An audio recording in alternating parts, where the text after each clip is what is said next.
the ElvisCupGuy here. Hey, you guys are going to want to stay tuned and watch this entire video all the way through. You're not going to believe what I'm getting ready to show you. First of all, did you guys know that in 1953 to 1955, Elvis Presley served as a Shabbos Goy for a Jewish rabbi that lived in Memphis and his family? Yes, a Shabbos Goy is a Gentile that does work for a Jewish family that they can't do on the Sabbath, which is considered a day of rest. So I've got a rare interview with one of the family members, and you're not going to believe it. Stay tuned, and it's going to start now. All right, what I'm getting ready to play for you guys is a rare interview with Harold Fruchter, who was the son of a Jewish rabbi. Harold and his father and the family lived up above Elvis Presley's family in Memphis, Tennessee at 462 Alabama Street from 1953 to 1955. And you see the photo there. There's the rabbi, Harold's dad on the far left. There's a young Harold Fruchter beside his dad. On the far right, you see Elvis. Looks like he's smoking a pipe. And I would like to thank KCRW, the NPR affiliate there in Santa Monica, for this interview with Harold Fruchter. But anyway, Elvis served as a Shabbos Goy for the Fruchter family, and a Shabbos Goy is a Gentile who would perform work that religious Jews did not do on the Sabbath, or better known as the day of rest. So anyway, listen to this rare interview with Harold discussing what it was like to live above Elvis and Elvis serve as their Shabbos Goy. Elvis Presley was a movie star. He was the king of rock and roll. He was a Las Vegas resident, and he was a Shabbos Goy. A what? A Shabbos Goy is a non-Jewish person who helps out a Jewish family during the Sabbath, when religious Jews are forbidden to turn on lights or stoves or do pretty much anything.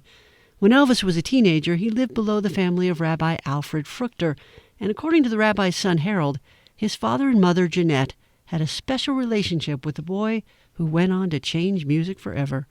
Here is Harold Fruchter's story. I'm Harold Fruchter, guitarist and singer in a Jewish wedding band.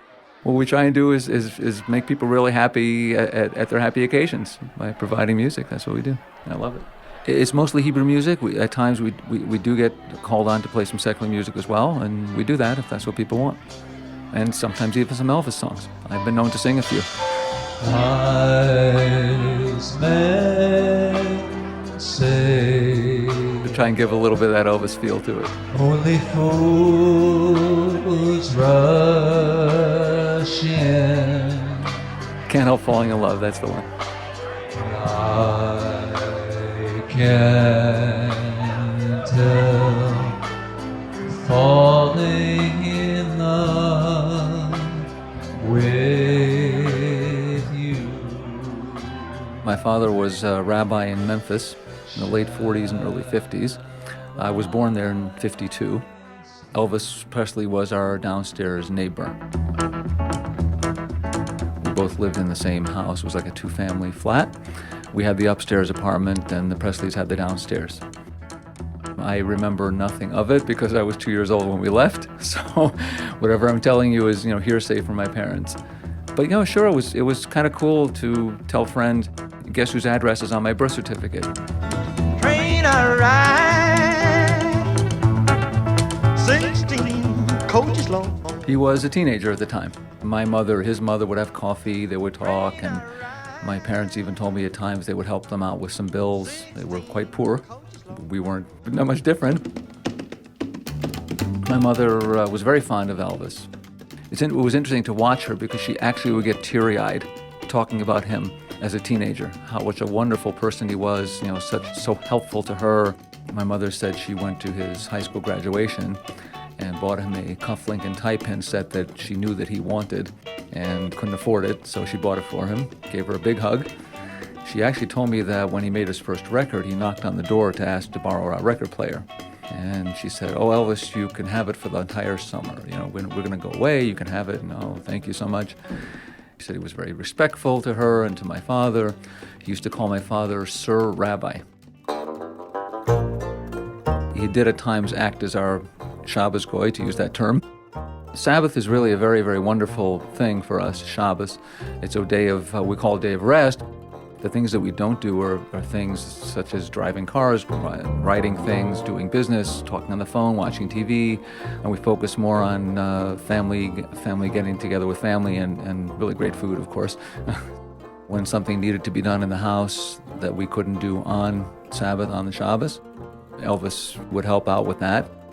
Under the conditions that you can do it, you should not be saying to this Shabbos Goy, please turn on the light for me, I can't do it, okay? There are certain conditions that have to be met, and it should be more indirect than that. You might say something like, boy, it's really dark in here, really nice if I could find my way around a little better, or something like that. My father was very fond of Jewish cantorial music. He was a cantor himself. He used to play a lot of cantorial records.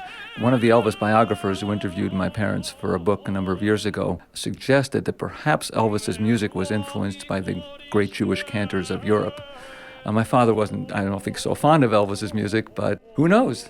I suppose it's possible that he did hear some of the music coming from our place. It's now or never.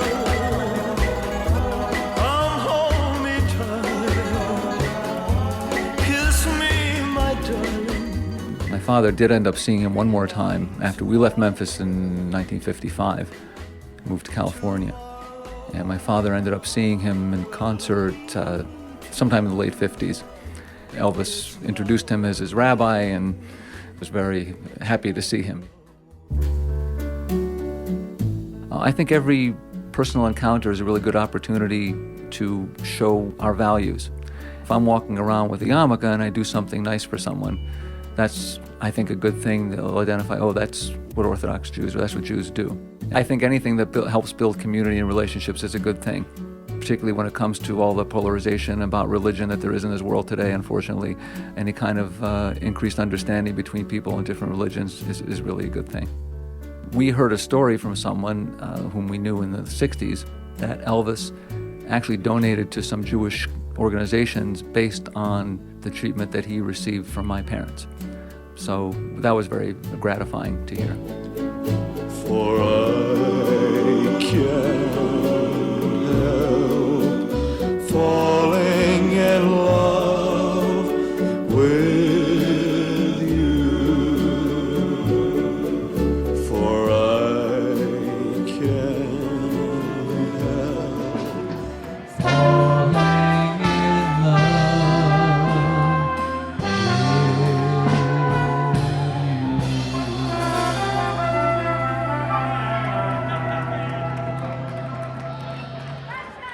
Harold Fruchter's story was originally produced by Rob Sachs and Bob Carlson for the program Unfictional at KCRW in Santa Monica, California.